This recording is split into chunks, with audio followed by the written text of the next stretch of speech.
It's showtime. People pay good money to see this movie.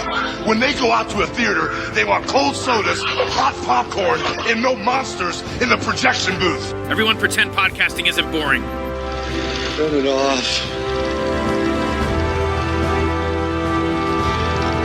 Turn it off.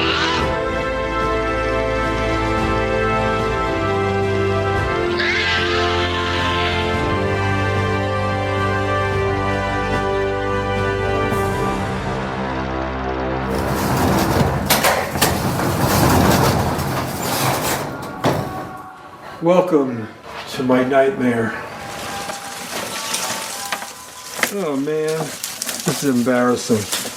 The complete history of film just doesn't exist. Basically, everybody threw that history away. And it's collectors like me that jumped into the bins, garbage cans, started collecting stuff. And then when people started saying, hey, what happened to this film? Somebody in the woodwork had it.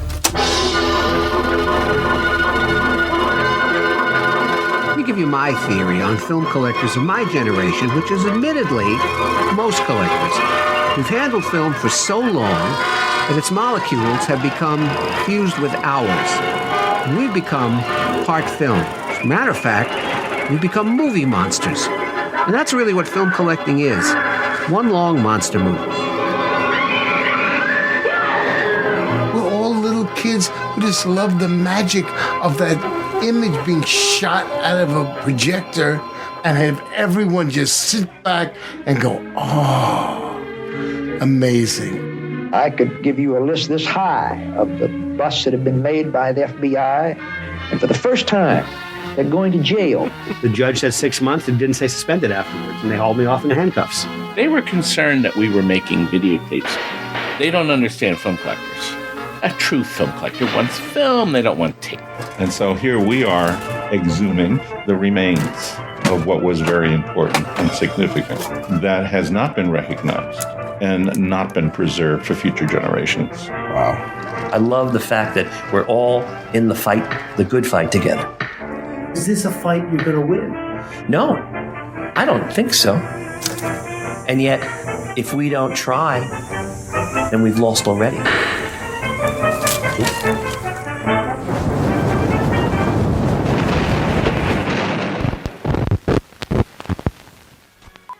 I would say that the greatest thrill in handling all of these archival materials is to have passing through your hands actual history in the making. So it's a thrilling occupation. I preserved it for 50 years, but I'm not going to be here that much longer. So we have to pass it on to somebody who really does this all the time. It didn't stop, did it? Why be like everyone else? You know, be unique, be special. Send us the therapy bill. Welcome to the Projection Booth. I'm your host, Mike White. On this episode, I'm talking with director Peter Flynn. If Peter's voice sounds familiar, it's because he was a co-host on a few episodes, as well as a guest a few years ago, talking about his earlier documentary, The Dying of the Light. He's back, and he's talking about his new film, Film is Dead, Long Live Film. It is a great documentary all about the passion behind film collecting.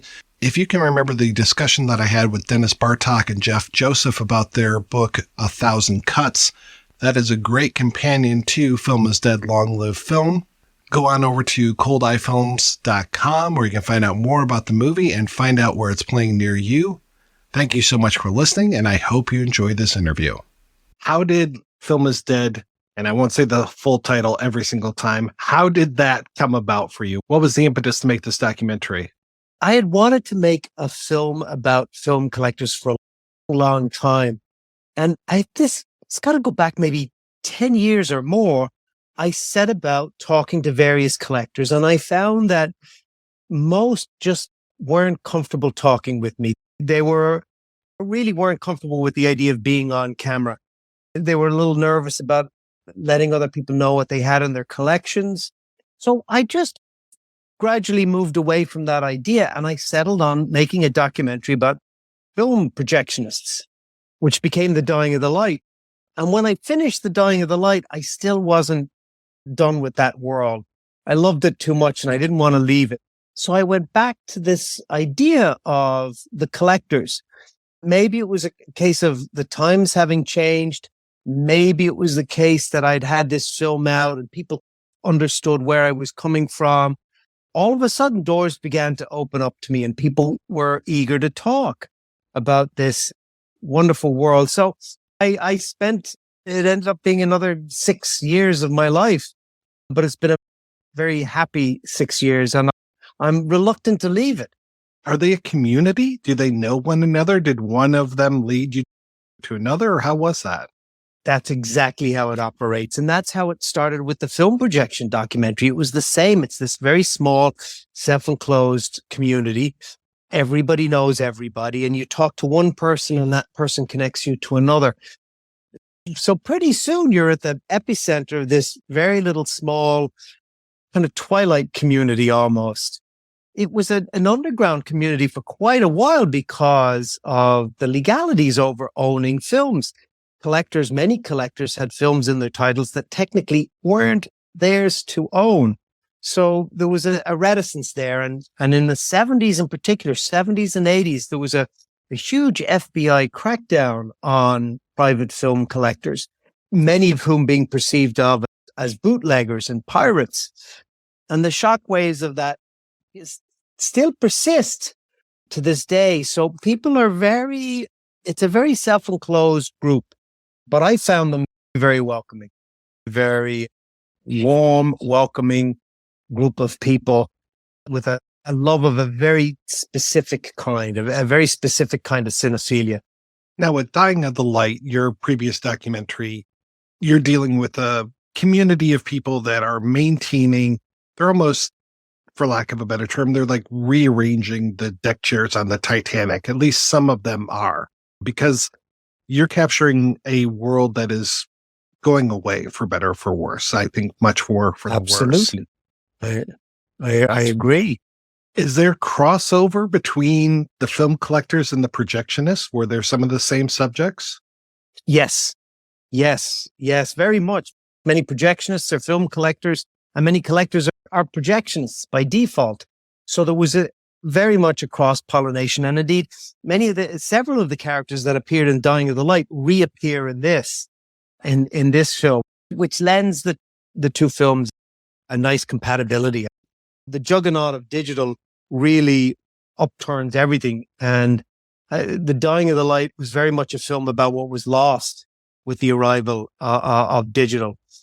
And this film I like to think of as being a little more positive in that this film is looking at what's been saved, what's being saved by collectors. But still, at the end of the day, yes, we're rearranging deck chairs on the Titanic. And the lifespan of film and the lifespan of the collectors themselves, and the majority of collectors are boomers, is limited. That lifespan is limited and it's running out. And I think, we're really in the last stages of this culture. Yeah, I really liked the angle of preservation, and just that so many of these folks are not just in it for what can I get my hands on, mine type of thing. I think there's even one of your subjects talks about that Daffy Duck type of situation, but they seem to be much more into the idea of this is our heritage. We need to preserve our heritage. There is definitely that hunter-gatherer mentality at work with collectors, the desire to go out there. And many of them use this term in the wild. You've got to get out into the wild and find this film, whether it's in dilapidated, abandoned old movie theaters or in somebody's garage or storage facility. That hunting, the thrill of the hunt mentality is there. And for many, I think it ends with that. It doesn't go any further. But naturally, the people who are going to gravitate toward me are the people who really want to share this. And I think increasingly that's the case now, that everybody sees the writing on the wall. Everybody sees the end of film as a physical medium and as and the end of analog cinephilia, for want of a better word, as a culture.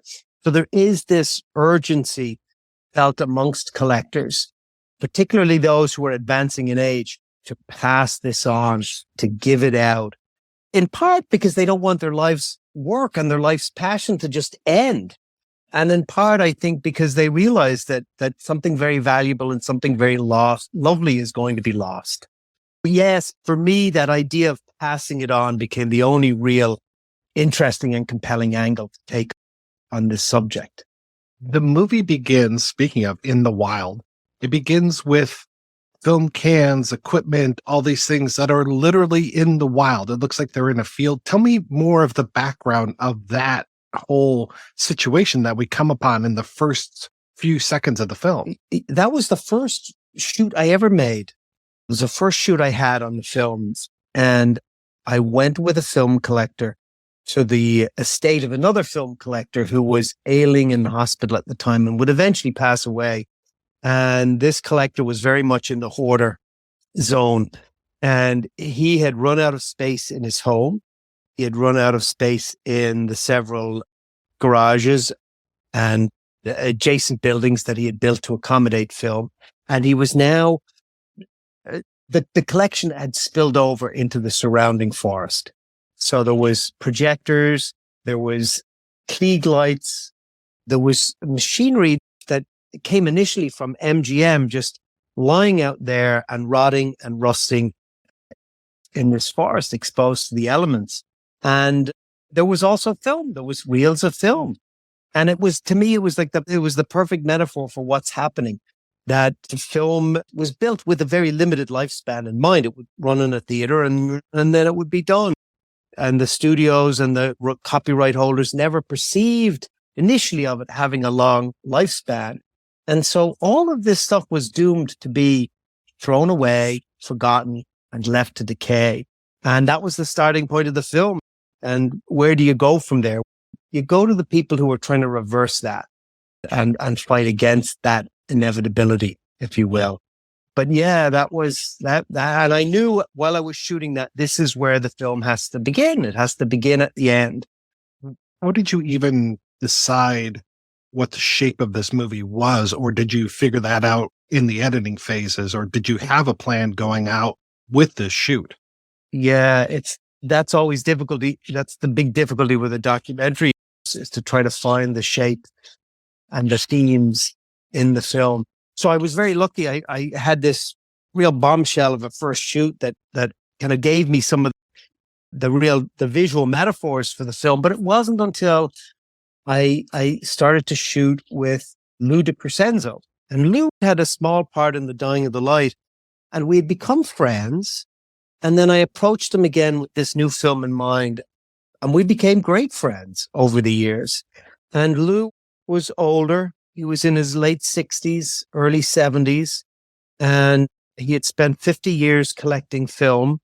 He wasn't in the best of health. And he was looking at the inevitability of passing on and witnessing his life's work disintegrate. So he had made it an effort to pass on his collection to archives and libraries, and not only pass on his collection, but pass on his knowledge. And he began to train others in operating and handling film. And so with Lou, I realized what this film was about. It had to be about passing this stuff on. And it wasn't simply about passing the physical prints on, the films themselves on. It was also about passing on the equipment and the know-how, the knowledge and know-how to take care of and handle this film. All three go hand in hand. And Lou set it up. Lou defined what the film was going to be about. And unfortunately, he recently passed away. He had always joked with me that the film would end with his name and 2 dates. And he was right. It does. It ends with his passing on. But it gives that I think that added meaning to the film, that none of this lasts, and we must fight the good fight and save as much of it as we can. Forgive me for not remembering the gentleman's name, but the person who tells you up front, you're going to have to edit a lot because I'm going to forget things and string things along. I think I could have watched a 2-hour documentary just on him. Oh, that's fantastic. That's Stu Fink. Stu Fink is a great collector. And again, I've become a great friend of mine. But Stu is an old school radio DJ. So he has that patter down and he can speak and he knows his film history. All of these collectors, they have such knowledge, such a wealth of knowledge that never really gets passed outside of this little bubble of a community. So I think once I arrived on their doorstep and turned this camera on, for many, there was just this sense of, okay, let's go. I've got so much to give you and time is running out. And so, yeah, Stu is one of many people in the film, I think, who are very eager and spirited, have great passion and love for this and are eager to share it. But Stu is also, he's not blind to the mania and the craziness that lies at the heart of a lot of this film collecting, this urge to collect, to hold on to this stuff. I was really glad that you even addressed the idea of this being a very male-dominated hobby, for lack of a better term, and just that we're not going to hear a lot of female voices in here. I do like that you do have some women in this film, especially the wives, the mothers. They're almost the victims of this mania that is going on. I realized very quickly that the world of film collecting isn't just about the film collectors themselves. It's also about the people who have to live with it. With the dying of the light, the film was confined to a workplace. It was confined to the projection booth. This film is much more intimate in that you go into people's homes. This is people's lifestyle. And so I realized very early on that it was necessary to talk to wives and mothers and sons and get a sense of the impact that this has on family members. And often that impact is devastating. It's not always positive, but it needed to be addressed. And I did my best to do so in a very honest and balanced fashion, while at the same time acknowledging the benefit that these collectors have brought to film history, but that benefit wasn't always extended to the family members. It's not an easy passion to live with. What were some of the toughest things about making this film? That race against time and the sense that if I don't get this person, if I don't shoot this activity, whether it's an archive coming to a collector's house to remove this film, if I don't get this moment on camera, it will never happen again. And so there was that sense of the ticking clock, the time running out, and the necessity of having to grab that moment. So there was that sense of difficulty. And then there's just the pandemic arrived and life itself gets in the way. It took a long time to make, but I think taking your time to make a documentary is important. How much traveling did you have to do for this one? Quite a bit. I'm based in Boston, so I tried to hit as much of America, the Midwest, the South, the North, as much as I could. But what you find is that collectors are collectors, whether you're in Los Angeles or Boston or New York or Dallas.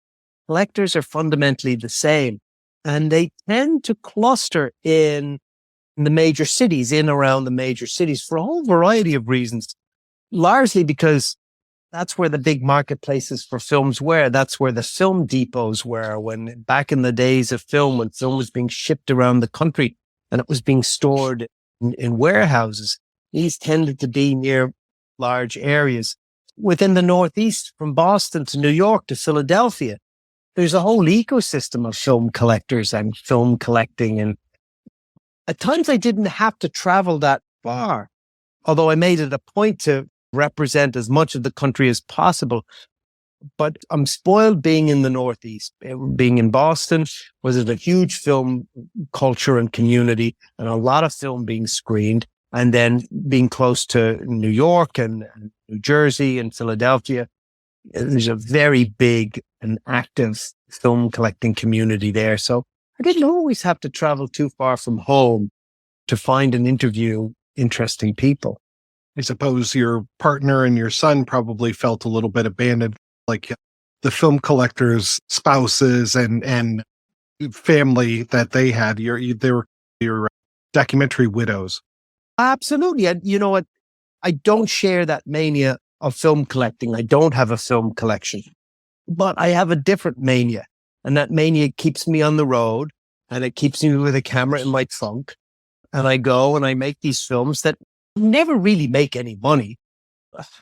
Am I any better than these collectors who've devoted a life to film collecting? I don't think so. I think I have just a different level of a different area of preoccupation and craziness. And that is I think the toughest part of making a film like this in the way that we make a film like this, i.e. independently with no real budget and institutional support, is trying to juggle family life with being on the road.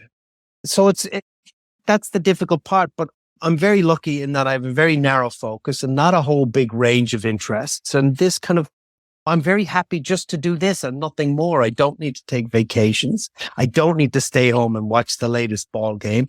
I'm happy in this little world. But it is difficult to juggle family life, as I'm sure you well know, with this runaway juggernaut of a podcast. It's very difficult to maintain a hobby and an interest like this. And I do consider this a hobby. I would be a fool if I considered filmmaking a business, because it certainly isn't, or a career, because it certainly isn't. So this is really just a hobby.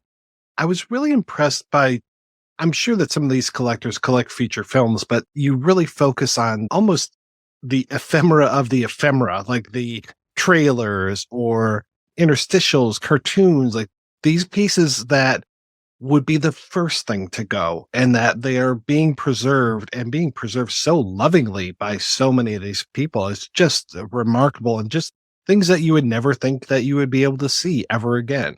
When we think of film history, we think really of the history of 35 millimeter theatrical film. Specifically, we think of features. So the history of cinema is the history of the studios, and it's the history of genres and the star system and the great directors and all of this stuff. And in thinking about history that way, we forget about all the other aspects to film, whether it's the theatrical trailers, whether it's the snipes, the coming soon, coming Friday, Thursday, Tuesday. Here's what's at the snack bar, in the drive-in, those type of things. We forget too about all the 16 millimeter educational films that were made. We forget about the industrial films that were made. And we forget about the home movies from 1923 all the way up into the 80s. And so all of these don't get considered in the bigger equation of film. And this documentary, what fascinated me, and one of the things that most interested me in making this, was it allowed me to focus on all of this other stuff that we just don't think about. So it was a real eye-opener and an education for me that film isn't just this. It's all of this other stuff. And then you have to look at the bigger ecosystem of film preservation.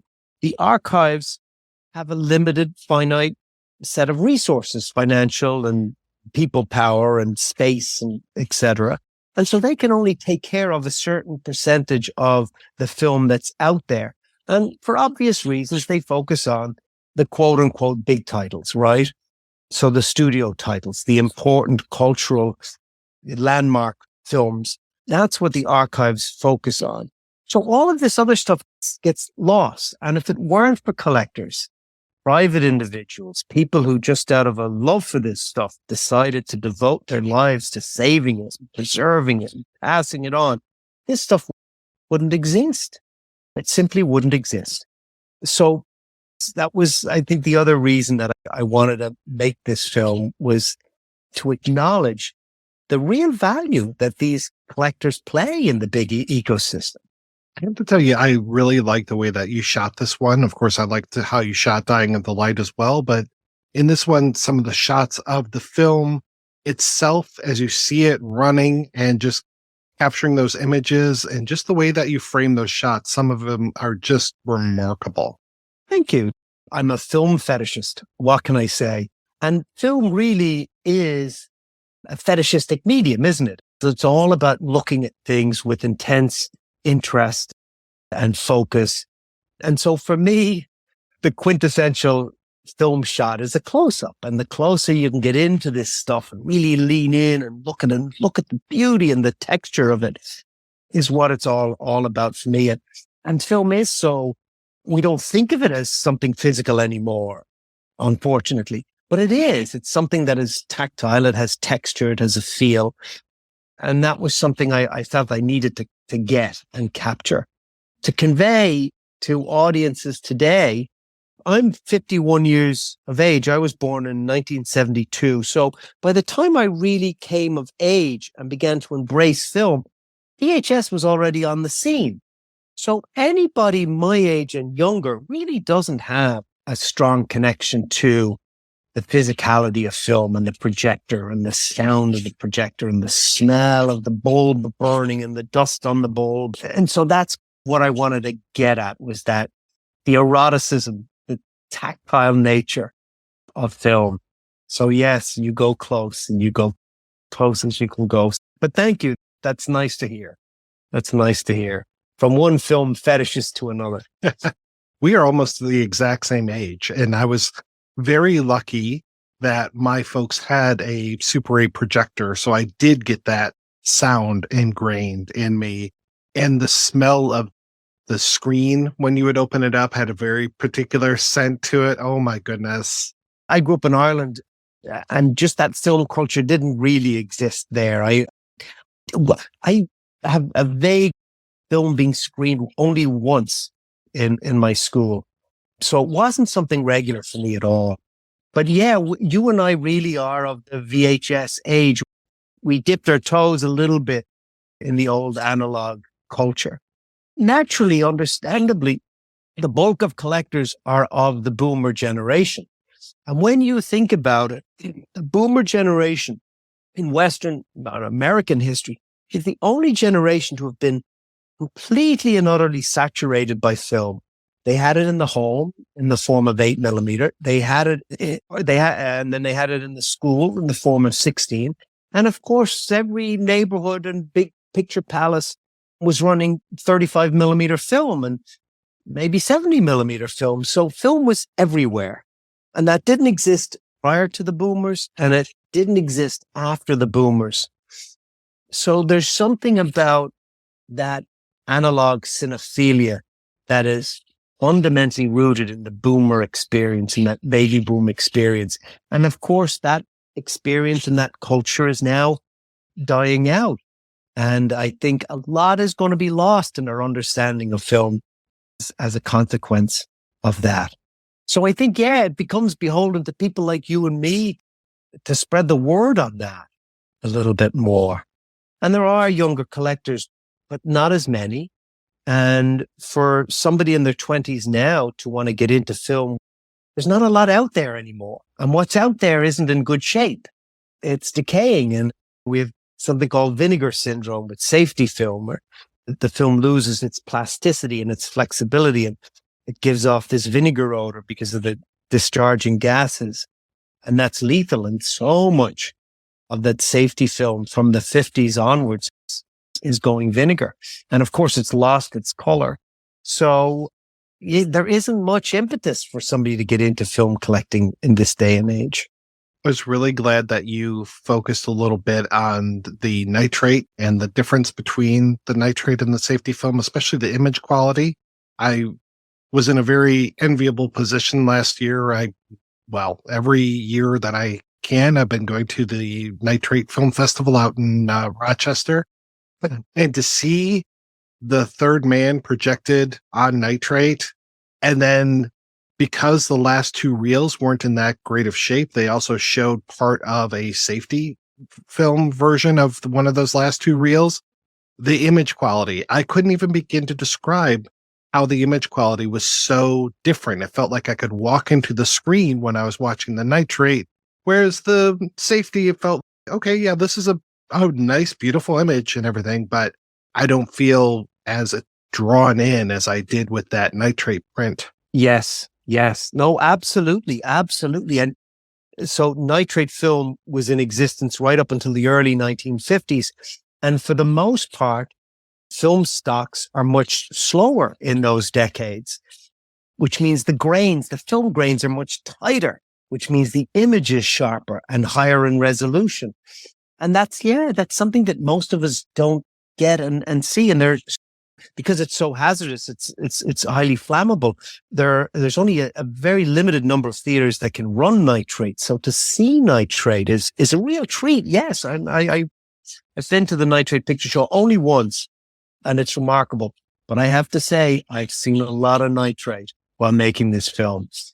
And that's one thing about that older generation of collectors, particularly those with a projectionist background who would have maybe started projecting in the 40s or 50s, and they were not scared of nitrate. It wasn't something today. It's, whoa, we got to isolate this and keep it cold. That older generation didn't feel that way about nitrate. It was, you took care of it. You were careful in handling it, but it wasn't necessarily something to be scared of. So I met collectors who would regularly run this stuff in their living room. So I saw a lot of nitrate up close, and it's absolutely beautiful. A nitrate print, like The Third Man from the late 40s, has a resolution that's sharper and better than anything running in a multiplex today on so-called 4K digital projection.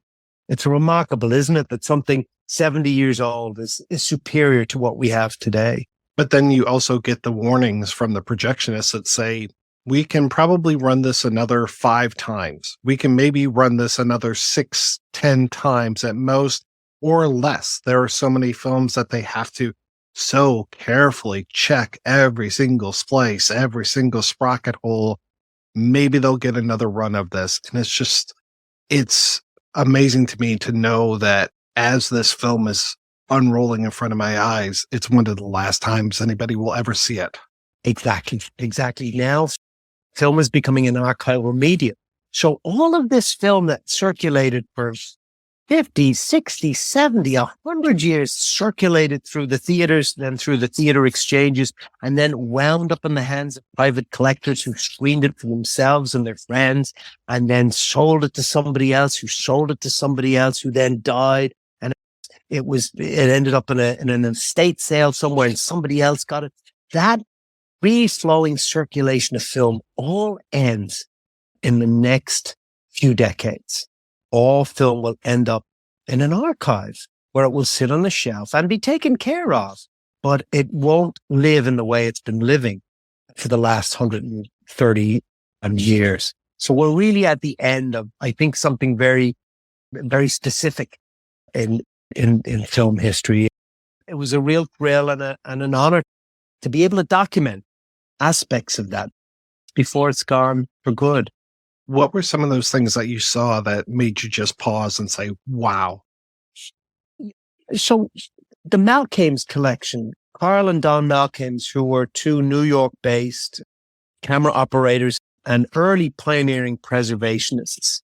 They worked for MoMA in saving a lot of the early nitrate film stock, transferring it to safety film, and then preserving it that way. Their private archives had some astonishing stuff. Somewhere here in my office, of course, we're on podcast here, but I'm showing this to Mike here from my office. This is a little strip of Lumiere film from 1895. It was from the first year of Lumiere's filming because it has the round sprocket holes and not the standard 4 per 35 millimeter frame that we have today.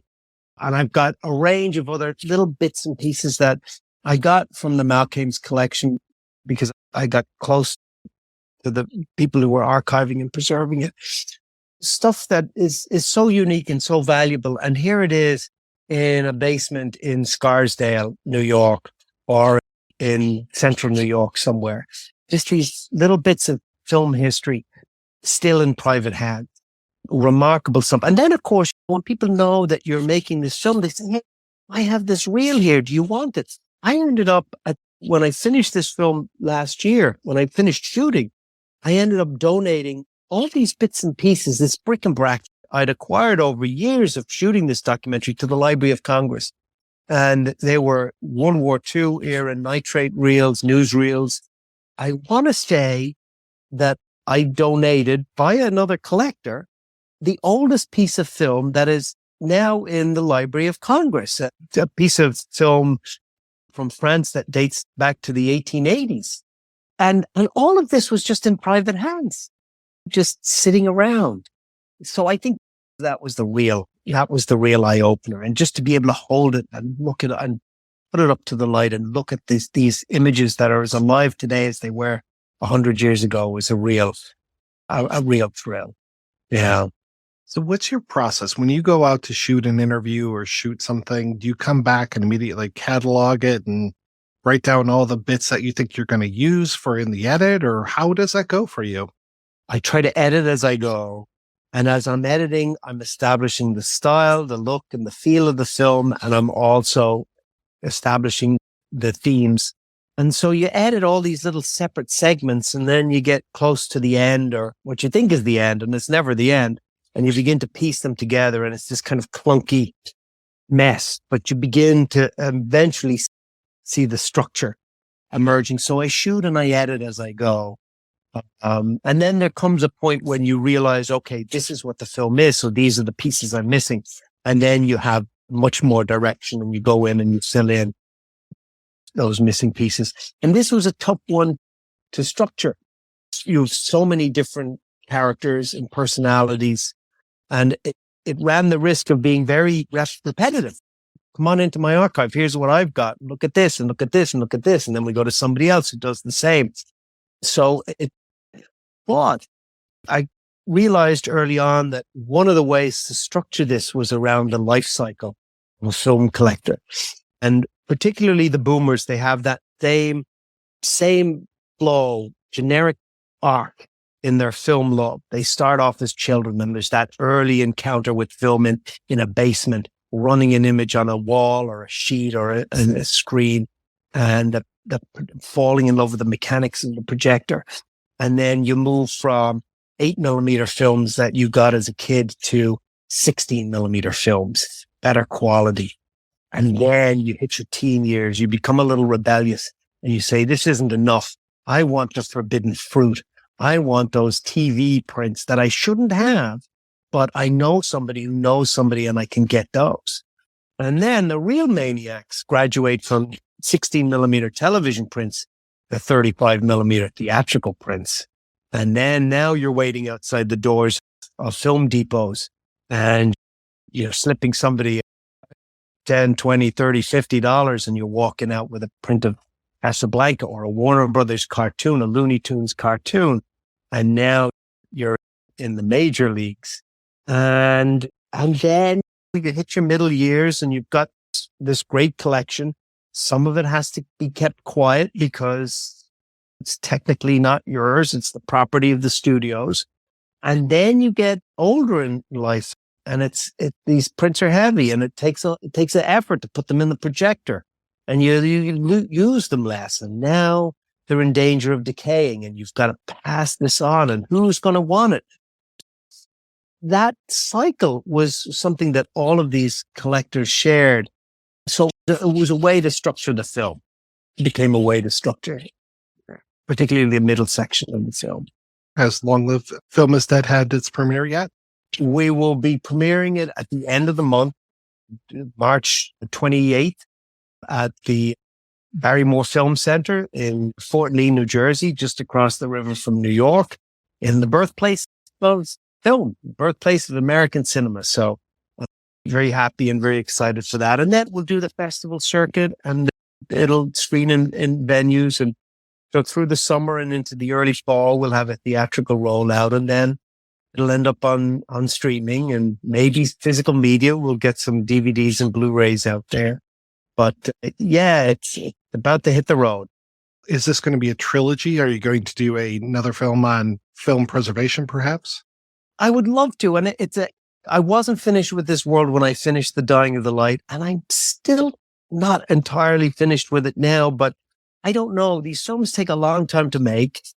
I'm getting older, and family demands are increasing. My son now is 4.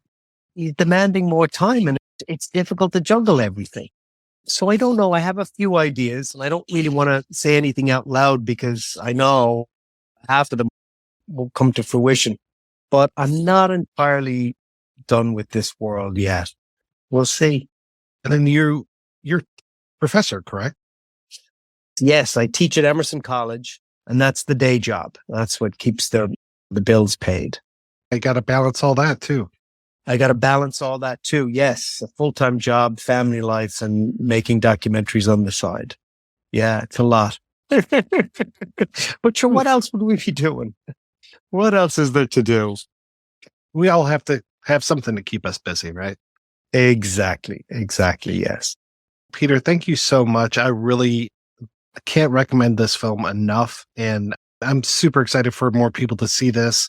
And I'm excited to have you back on the show again. I got to get you back on next year so you can be another co-host. Yeah, I'd love to do that. Absolutely.